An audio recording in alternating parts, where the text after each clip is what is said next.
நான் உன்னை ஆசீர்வதித்து உன் பேரை பெருமைப்படுத்துவேன். நீ ஆசீர்வாதமாயிருப்பாய். கர்த்தருக்கு ஸ்தோத்திரம். கர்த்தருக்கு ஸ்தோத்திரம். தேவாதி தேவனுக்கு துதி கன மகிமை உண்டாவதாக. தேவாதி தேவனுக்கு துதிகன மகிமை உண்டாவதாக. மெய்யான தேவன் இயேசு ஆசீர்வதிக்கிறார். ஊழியங்கள் திருச்சபையிலிருந்து உங்களோடு பேசுகிறோம். மெய்யான தேவன் இயேசு ஆசீர்வதிக்கிறார். திருச்சபையிலிருந்து உங்களுடன் பேசுகிறோம். இயேசு ஆசீர்வதிக்கிறார். நேரம் இது. இயேசு ஆசீர்வதிக்கிறார். நேரம் இது. இந்த நேரத்திலே நாம் சத்தியங்களை கேட்கலாம். இந்த நேரத்திலே நாம் சத்தியங்களை கேட்கலாம். ஆண்டவர் நம்மை ஆசீர்வதிக்கிறார். ஆண்டவர் நம்மை ஆசீர்வதிக்கிறார். எந்த மனிதனை நாம் கேட்டாலும், எந்த மனிதன் நாம் கேட்டாலும் அவர்கள் சொல்வார்கள், எனக்கு நன்மை கிடைக்க வேண்டும், எனக்கு நன்மை கிடைக்க வேண்டும், தீமை கிடைக்க வேண்டாம், தீமை கிடைக்க வேண்டாம், எனக்கு சுகம் கிடைக்க வேண்டும், எனக்கு சுகம் கிடைக்க வேண்டும், வியாதி இருக்க வேண்டாம், வியாதி இருக்க வேண்டாம், அதுபோல ஆசீர்வாதம் வேண்டும், அதுபோல ஆசீர்வாதமும் வேண்டும், சாபம் வேண்டாம், சாபம் வேண்டாம். அதைத்தான் தேவன் நமக்கு செய்கிறார். அதைத்தான் தேவன் நமக்கு செய்கிறார். சாபத்தை நீக்குகிறார், சாபத்தை நீக்குகிறார், ஆசீர்வாதத்தை அருளுகிறார், ஆசீர்வாதத்தை அருளுகிறார். இது ஆசீர்வதிக்கிறார் நேரம். இது ஆசீர்வதிக்கின்ற நேரம். இயேசு ஆசீர்வதிக்கிற நேரம். இயேசு ஆசீர்வதிக்கிற நேரம். இந்த செய்தியை கேட்கும் போதே நீங்கள் ஆசீர்வதிக்கப்படுவீர்கள். இந்த செய்தியை கேட்கும் போதே நீங்கள்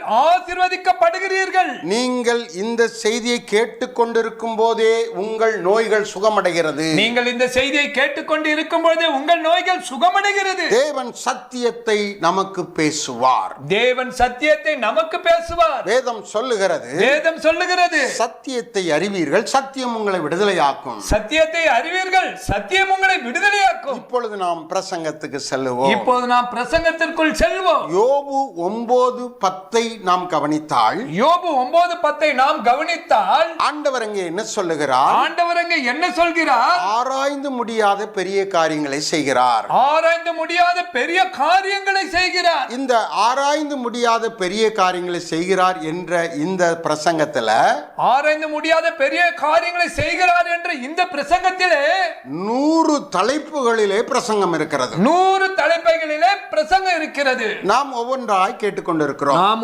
ஒவ்வொன்றாக கேட்டுக்கொண்டிருக்கிறோம். அது நமக்கு நன்மைகளை கொண்டு வரும். அது நமக்கு நன்மைகளை கொண்டு வரும். உங்களுக்கு கர்த்தர் பெரிய காரியங்களை செய்வார். இன்று உங்களுக்கு கர்த்தர் பெரிய காரியங்களை செய்வார். எண்ணி முடியாத அதிசயங்களை செய்வார். எண்ணி முடியாத அதிசயங்களை செய்வார். அந்த விசுவாசத்தால தான் நாம் செய்தி கேட்டுக்கொண்டிருக்கிறோம். அந்த விசுவாசத்தினாலே தான் நான் இன்றைக்கு செய்தி கேட்டுக்கொண்டிருக்கிறேன். அருமையானவர்களே, அருமையானவர்களே, கவனியுங்கள், கவனியுங்கள். உங்களுக்கு தான் தேவன் பேசுகிறார். உங்களுக்கு தான் தேவன் இன்றைக்கு பேசுகிறார். அதை நீங்கள் உங்களுக்கென்று எடுத்துக்கொள்ள வேண்டும்.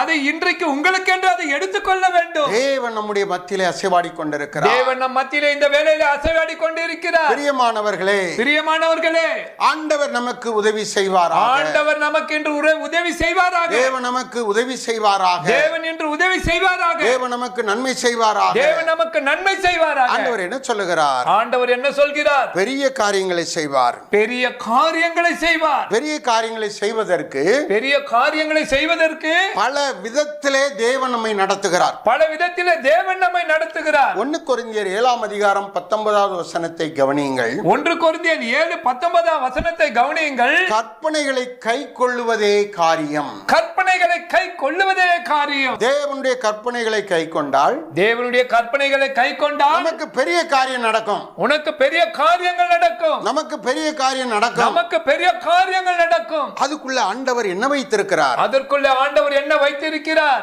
ஆண்டவர் பலத்த அதிசயங்களை வைத்திருக்கிறார். ஆண்டவர் பலத்த அதிசயங்களை வைத்திருக்கிறார். கற்பனைகளை தேவன் மோசேக்கு கொடுத்தார். கற்பனைகளை தேவன் மோசேக்கு கொடுத்தார். பழைய ஏற்பாட்டுல அப்படி நடந்தது. பழைய ஏற்பாட்டு காலத்திலே அப்படி நடந்தது. புதிய ஏற்பாட்டு காலத்துல, புதிய ஏற்பாட்டு காலத்திலே இயேசு மூலமாய் 2 கற்பனைகளை கொடுத்தார். இயேசு மூலமா 2 கற்பனைகளை கொடுத்தார். அந்த கற்பனைகள் நமக்கு வருவதனால் என்ன கிடைக்கும்? அந்த கற்பனைகள் நமக்கு வருவதனால் என்ன கிடைக்கும்? திரளான ஆசீர்வாதம் இருக்கிறது. பொருளாதார ஆசீர்வாதங்கள் இருக்கிறது. திரளான ஆசீர்வாதம் இருக்கிறது. திரளான ஆசீர்வாதங்கள் இருக்கிறது. ஒரு சில வார்த்தைகளை நம்ம கவனிக்க போகிறோம். ஒரு சில வார்த்தைகளை நாம் கவனிக்க போகிறோம். பிரியமானவர்களே, கர்த்தர் நமக்கு நன்மை செய்வாராக. கர்த்தர் நமக்கு நன்மை செய்வாராக. உபாகமம் 10ஆம் அதிகாரம் 10ஆம் அதிகாரம் 13வது வசனத்தை கவனித்தால், 13ஆம் வசனத்தை கவனித்தால், கற்பனைகளை கை கொள்ளுகிறவர்களுக்கு நன்மை உண்டாகும். நன்மை உண்டாகும். அல்லேலூயா, அல்லேலூயா. நாம் தேவனுடைய வார்த்தைகளை, கற்பனைகளை கை கொள்ள வேண்டும். நாம் தேவனுடைய வார்த்தைகளை, கற்பனைகளை கை கொள்ள வேண்டும். அப்படி நடந்தால் என்ன நடக்கும்? அப்படி நடந்தால் என்ன நடக்கும்? கர்த்தர் பெரிய காரியம் செய்வார். கர்த்தர் பெரிய காரியங்களை செய்வார். உங்களுக்கு பெரிய காரியங்களை செய்வார். உங்களுக்கு பெரிய காரியங்களை செய்வார். சின்ன சின்ன விஷயத்துல நீங்கள் திருப்தி அடைகிறீர்கள். சிறிய சிறிய விஷயத்தில் நீங்கள் திருப்தி அடைகிறீர்கள். ஆண்டவர் உங்களுக்கு பெரிய காரியங்களை செய்யும்படியா விரும்புகிறார். ஆண்டவர் உங்களுக்கு பெரிய காரியங்களை செய்ய விரும்புகிறார். நன்மை உண்டாக பெரிய காரியம் செய்வார். நன்மை உண்டாக பெரிய காரியங்களை செய்வார். தீமை வந்துவிட்டால் எவ்வளவு பிரச்சனைகள், எவ்வளவு பிரச்சனைகள், எவ்வளவு கண்ணீர், எவ்வளவு கண்ணீர், எவ்வளவு துக்கம், எவ்வளவு துக்கம், வேதனைப்படுகிறார், அழுகிறார்கள். சிலர் தற்கொலை செய்து கொண்டிருக்கிறார்கள். சிலர் தற்கொலை முயற்சியில போகிறார்கள். அநேகர் அழிந்து போகிறார்கள். ஆகையினாலே நன்மைகளை பெற வேண்டும். அழிந்து போகிற தீமைகளை நாம் விட்டுவிட வேண்டும். தீமைகள் வருவதற்கு நாம் காரணமாக இருக்கக்கூடாது. நன்மைகள் நமக்கு வரணும். நம்ம மூலமா நம்ம குடும்பத்துக்கு நன்மை வரணும். நமது மூலமாய் நமது குடும்பத்திற்கு நன்மை வரணும். வேதத்தின் மூலமாய் நமக்கு நன்மை வருகிறது. வேதத்தின் மூலமாக நமக்கு நன்மை வருகிறது. ஆண்டவர் அதைத்தான் பேசுகிறார். உனக்கு நன்மை உண்டாக கற்பனைகளை கைக்கொள். உனக்கு நன்மை உண்டாக கற்பனைகளை கைக்கொள். உபாகமம் 4ஆம் அதிகாரம் 40வது வசனத்தை நாம் வாசித்தால், உபாகமம் 4:40ஆம் வசனத்தை வாசித்தால், உபாகமத்தில் 4:40 தேவன் என்ன சொல்லுகிறார்? உபாகமத்தில் 4:40 தேவன் என்ன சொல்லுகிறார்? நீ நன்றாய் இருக்க வேண்டுமென்றால், உன் பிள்ளைகள் நன்றாய் இருக்க வேண்டுமென்றால், குடும்பம் நன்றாய் இருக்க வேண்டுமென்றால், நீ கற்பனைகளை கைக்கொள்ள வேண்டும். கற்பனைகளின்படி வாழ வேண்டும். ஐயா, நீங்க எப்படி இருக்கீங்க? ஐயா, நீங்க இப்பொழுது எப்படி இருக்கிறீர்கள்? ஒருவரை பார்க்கும்போது பேசிக்கொள்வார்கள். நீங்க எப்படி இருக்கீங்க? சிலர் சொல்லுவாங்க நான் நல்லா இருக்கேன். சிலர் சொல்லுவாங்க நான் நல்லா இருக்கிறேன். நீங்க எப்படி இருக்கீங்க? கேட்பார்கள். நன்றாய் இருக்கிறேன்ங்கிற வார்த்தை 50 பேர் தான் சொல்லுவாங்க. 100க்கு நன்றா இருக்கிறேன் என்ற வார்த்தை 50 பேர் தான் சொல்லுவார்கள். ஆனா மற்ற 50 பேர் சொல்லுவார்கள், என்னத்தையா ஒண்ணுமே சரியில்லை, ஒரே வியாதியா இருக்கு, ஒரே பண கஷ்டமா இருக்கு, கடனா இருக்கு, பிரச்சனையா இருக்கு. நன்றா இருக்குன்னு சொல்ல முடியாது. வேதம் சொல்லுகிறது நன்றா இருக்க வேண்டுமா? நீ நன்றாய் இருக்க வேண்டுமா? கற்பனைகளை கைக்கொள். வசனத்தை கைக்கொள். வசனத்தை கேட்கிறது மாத்திரமல்ல, அவைகளை கைக்கொள்ள வேண்டும். வாழ்க்கையிலே அதை கடைபிடிக்க வேண்டும். அதை நாம் சுதந்திரிக்க வேண்டும். அதிலே நாம் ஆசீர்வாதத்தை பெற வேண்டும். பிரியமானவர்களே, நமக்காகத்தான் தேவன் பேசுறாரு. நமக்காகத்தான் தேவன் என்று பேசுகிறார். உங்கள் பிள்ளைகளுக்காகத்தான் தேவன் பேசுகிறார். நன்றாய் இருக்க வேண்டும் என்று சொன்னால் நாம் வார்த்தைகளை கடைபிடிக்க வேண்டும். உங்க வாழ்க்கை எல்லாம் நீங்க நல்லா இருக்கணும் அப்படின்னு நினைச்சீங்கன்னா, உங்கள் வாழ்க்கை எல்லாம் நல்லா இருக்க வேண்டும் என்று நினைத்தீர்களானால் வேதத்தை படியுங்கள். கற்பனைகளை கைக்கொள்ளுங்க. நன்மைகளை சுதந்திரித்துக் கொள்ளுங்கள். ஆண்டவர் என்ன சொல்லி கொண்டு வருகிறார்? நீ கற்பனைகளை கைக்கொண்டால் உனக்கு நன்மை உண்டாகும். நீ கற்பனைகளை கைக்கொண்டால் நீ நன்றாயிருப்பாய். அடுத்து நாம் கவனிப்போம். உபாகமம் 11ஆம் அதிகாரம் 27வது வசனத்தை வாசித்தால், உபாகமம் 11ஆம் அதிகாரம் 27ஆம் வசனத்தை கவனித்தால், நீங்கள் வசனத்துக்கு கற்பனைக்கு கீழ்ப்படிந்தால் உங்களுக்கு ஆசீர்வாதம். நீங்கள் வசனத்திற்கு கற்பனைக்கு கீழ்ப்படிந்தால் உங்களுக்கு ஆசீர்வாதம். இந்த கற்பனைகளின்படி நடந்து கீழ்ப்படிந்து வாழ்வோம் என்றால், இந்த கற்பனைகளுக்கு பயந்து கீழ்ப்படிந்து வாழ்வோமானால் ஆசீர்வாதம் உண்டாகும். ஆசீர்வாதம் உண்டாகும். இல்லன்னா என்ன நடக்கும்? இல்லை என்றால் என்ன நடக்கும்? சாபம் வரும். சாபம் வரும். சாபம் வரும். சாபம் வரும். சாபத்தை யாரும் விரும்புவார்களா? சாபத்தை யாராவது விரும்புவார்களா? சாபம்ங்கிற வார்த்தைக்குள்ள என்ன இருக்கிறது? சாபம் என்ற வார்த்தைக்குள் என்ன இருக்கிறது? துக்கம் இருக்கிறது. துக்கம் இருக்கிறது. வியாதி இருக்கிறது. வியாதி இருக்கிறது. கண்ணீர் கவலை இருக்கிறது. கண்ணீர் கவலை இருக்கிறது. உங்கள் குடும்பத்திலே அழிவுகள் இருக்கிறது. உங்கள் குடும்பத்திலே அழிவுகள் இருக்கிறது. மனக்குழப்பங்கள் இருக்கிறது. மனக்குழப்பங்கள் இருக்கிறது. சண்டைகள் இருக்கிறது. சண்டைகள் இருக்கிறது. துக்கம் என்கிற இந்த வார்த்தைக்குள்ளே பொல்லாப்பு இருக்கிறது. துக்கம் என்ற வார்த்தையிலே பொல்லாப்பு இருக்கிறது. அத்தனையும் குடும்பத்துக்குள்ள வரும். அத்தனையும் குடும்பத்துக்கு வறட்சி வரும். வறட்சி வரும். பண கஷ்டம் வரும். பண கஷ்டம் வரும். கடன் தொல்லை வரும். கடன் பிரச்சனை வரும். வேறு ஒருவன் நம்மை ஆளுகை செய்வான். வேறு ஒருவன் நம்மை ஆளுகை செய்யக்கூடும். அடிமைத்தனம் நமக்குள்ளே இருக்கும். அடிமைத்தனம் நமக்குள்ளே இருக்கக்கூடும். ஆகையினாலே சாபத்தை நாம் விரும்பக்கூடாது. ஆகையினாலே சாபத்தை நாம் விரும்பக்கூடாது. சாபம் உங்களை ஆளக்கூடாது என்பதற்காக கர்த்தர் பேசுகிறார். சாபம் உங்களை ஆளக்கூடாது என்பதற்காக கர்த்தர் என்று பேசுகிறார். தேவன் நீங்கள் ஆசீர்வாதத்தை பெற வேண்டும் என்று கர்த்தர் பேசுகிறார். தேவன் என்று நீங்கள் ஆசீர்வாதத்தை பெற வேண்டும் என்று கர்த்தர் பேசுகிறார். ஆண்டவர் இன்றைக்கு என்னை கொண்டு உங்களிடத்திலே பேசுகிறார். ஆண்டவர் இன்றைக்கு என்னை கொண்டு உங்களிடத்திலே பேசுகிறார். அது மாத்திரமல்ல, அது மாத்திரமல்ல, உறுதியாய் 2 முறை சொல்வதற்காக, இறுதியாய் 2 முறை சொல்வதற்காக, உறுதியாய் 2 முறை சொல்வதற்காக, உறுதியாய் 2 முறை சொல்வதற்காக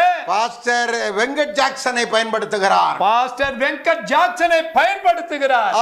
ஆண்டவர் அவர்களை ஊழியத்திலே வைத்திருக்கிறார். ஆண்டவர் அவர்களை ஊழியத்தில் வைத்திருக்கிறார். அந்த வார்த்தைகளை பேசும்படியான கருவியாய் வைத்திருக்கிறார். அந்த வார்த்தைகளை பேசுகின்ற கருவியாக வைத்திருக்கிறார். நாங்கள் இருவரும் உங்களுக்கு பிரயாசப்பட்டு ஆண்டவருடைய வார்த்தையை கொண்டு வருகிறோம். நாங்கள் இருவரும் இன்றைக்கு பிரயாசப்பட்டு ஆண்டவருடைய வார்த்தையை இன்றைக்கு கொண்டு வருகிறோம். எஜமானர் இயேசு ஊழியங்களிலே அவர்கள் தலைவராய் இருக்கிறார்கள். எஜமானர் இயேசுவின் ஊழியத்தில் தலைவராய் இருக்கிறோம். பிரியமானவர்களே, பிரியமானவர்களே, தேவன் உங்களை ஆசீர்வதிக்கும்படி விரும்புகிறார். தேவன் உங்களை இன்றைக்கு ஆசீர்வதிக்க விரும்புகிறார். நான்காவதாக தேவன் என்ன சொல்லுகிறார்? நான்காவதாக தேவன் இன்றைக்கு என்ன சொல்லுகிறார்? சங்கீதம் 111:10 வாசித்தால், சங்கீதம் 111:10 வாசித்தால், கற்பனைகளை கை கொள்ளுகிறவர்களுக்கு, கற்பனைகளை கை கொள்ளுகிறவர்களுக்கு புகழ்ச்சி உண்டாகும். புகழ்ச்சி உண்டாகும். புகழ்ச்சி கிடைக்கும். புகழ்ச்சி கிடைக்கும். அவர்கள் புகழப்படுவார்கள். அவர்கள் புகழப்படுவார்கள். கர்த்தரால் புகழப்படுவார்கள். கர்த்தரால் புகழப்படுவார்கள். தேவனுடைய பிள்ளைகளால் புகழப்படுவார்கள். தேவனுடைய பிள்ளைகளால் புகழப்படுவார்கள். கர்த்தருடைய கற்பனைகளை கை கொண்டால், கர்த்தருடைய கற்பனைகளை கை கொண்டால் புத்தி உண்டாகும். நற்புத்தி உண்டாகும். நல்ல புத்தி உண்டாகும். நல்ல புத்தி உண்டாகும். அதனுடைய அர்த்தம் என்ன? அதனுடைய அர்த்தங்கள் என்ன? ஞானம் உண்டாகும். ஞானம் உண்டாகும். அநேகர் பாருங்க, அநேகர் பாருங்கள், புத்தி இல்லாம, புத்தி இல்லாமலே தீய காரியங்களிலே மாட்டிக்கொள்கிறார்கள். தீய காரியங்களிலே சிக்கிக் கொள்கிறார்கள். புத்தி இல்லாம, புத்தி இல்லாமல் பிசாசுக்குள்ள மாட்டிக்கொள்கிறார்கள். பிசாசின் பிடியிலே மாட்டிக்கொள்கிறார்கள். புத்தி இல்லாம, புத்தி இல்லாமல் வியாதிக்குள்ள மாட்டிக்கொள்கிறார்கள். வியாதிக்குள்ளே மாட்டிக்கொள்கிறார்கள். நற்புத்தி இருந்தால், நற்புத்தி இருந்தால் நாம் பொல்லாங்குக்கு தப்பித்துக் கொள்ளலாம். நாம் பொல்லாங்களுக்கு தப்பிக் கொள்ளலாம். இந்த நற்புத்தி எங்க இருந்து வருகிறது? இந்த நற்புத்தி எங்க இருந்து வருகிறது? நல்ல புத்தி எங்க இருந்து நமக்கு கிடைக்கிறது? இந்த நல்ல புத்தி எங்க இருந்து நமக்கு கிடைக்கிறது? நாம் எல்லாரும் மனிதர்கள். நாம் எல்லாரும் மனிதர்கள். எல்லாரும் நற்புத்தி உள்ளவர்களா?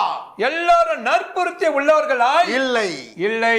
கெட்ட புத்தி உள்ளவர்கள் 80 பேர் இருக்காங்க. கெட்ட புத்தி உள்ளவர்கள் 80% இருக்கிறார்கள். ஆனால் நற்புத்தி உள்ளவர்களாய் தேவன் நம்மை மாற்றுகிறார். ஆனாலும் நற்புத்தி உள்ளவர்களாய் தேவன் நம்மை மாற்றுகிறார். 5 காரியங்களை தேவன் சொல்லி இருக்கிறார். 5 காரியங்களை தேவன் சொல்லி இருக்கிறார். கற்பனைக்கு கீழ்ப்படிந்தால், கற்பனைக்கு கீழ்ப்படிந்தால் நீங்கள் பெரிய காரியங்களை பெறுவீர்கள். நீங்கள் பெரிய காரியங்களை பெறுவீர்கள். கர்த்தர் உங்களுக்கு பெரிய காரியங்களை செய்வார். கர்த்தர் இன்றைக்கு பெரிய காரியங்களை செய்வார். ஜெபிப்போம். ஜெபிப்போம். பரலோக பிதாவே, பரலோக பிதாவே, உமக்கு கோடி ஸ்தோத்திரம். உமக்கு கோடி ஸ்தோத்திரம். கேட்டுக்கொண்டிருக்கிற ஒவ்வொருவரையும் ஆசீர்வதியும். கேட்டுக்கொண்டிருக்கிற ஒவ்வொருவரையும் ஆசீர்வதியும். ஒவ்வொருவருக்கும் பெரிய காரியங்கள் நடப்பதாக. ஒவ்வொருக்கும் பெரிய காரியங்கள் நடப்பதாக. ஆராய்ந்து முடியாத பெரிய காரியம் நடப்பதாக. ஆராய்ந்து முடியாத பெரிய காரியங்கள் நடப்பதாக. உண்டாவதாக. இன்றைக்கு இந்த வசனத்தின்படி ஒவ்வொருவருக்கும் நன்மை உண்டாகட்டும். இன்றைக்கு இந்த வசனத்தின்படி ஒவ்வொருக்கும் நன்மை உண்டாகட்டும். குடும்பங்களுக்கு பிள்ளைகளுக்கு நன்மை உண்டாகட்டும். குடும்பங்களுக்கு பிள்ளைகளுக்கு நன்மை உண்டாகட்டும். வியாதிகள் பலகீனங்கள் நீங்கி சுகம் உண்டாகட்டும். வியாதிகள் பலவீனங்கள் நீங்கி எஜமான் இயேசுவின் நாமத்தில் சுகம் உண்டாகட்டும். துக்கம் வருத்தம் நீங்கி சமாதானம் உண்டாகட்டும். துக்கம் வருத்தம் நீங்கி சமாதானம் உண்டாகட்டும். குறைவுகள் வறட்சிகள் நீங்கி செழிப்பு உண்டாகட்டும். குறைவுகள் வறட்சிகள் நீங்கி செழிப்புகள் உண்டாகட்டும். கேட்கிற ஒவ்வொருவரும் ஆசீர்வதிக்கப்படுவார்களாக. கேட்கிற ஒவ்வொருவரும் ஆசீர்வதிக்கப்படுவார்களாக. இயேசுவின் நாமத்தில் ஜெபிக்கிறேன் பிதாவே. எஜமான் இயேசுவின் நாமத்தில் ஜெபிக்கிறோம் பிதாவே. ஆமென். ஆமென். ஆமென். ஆமென். God bless you. God bless you.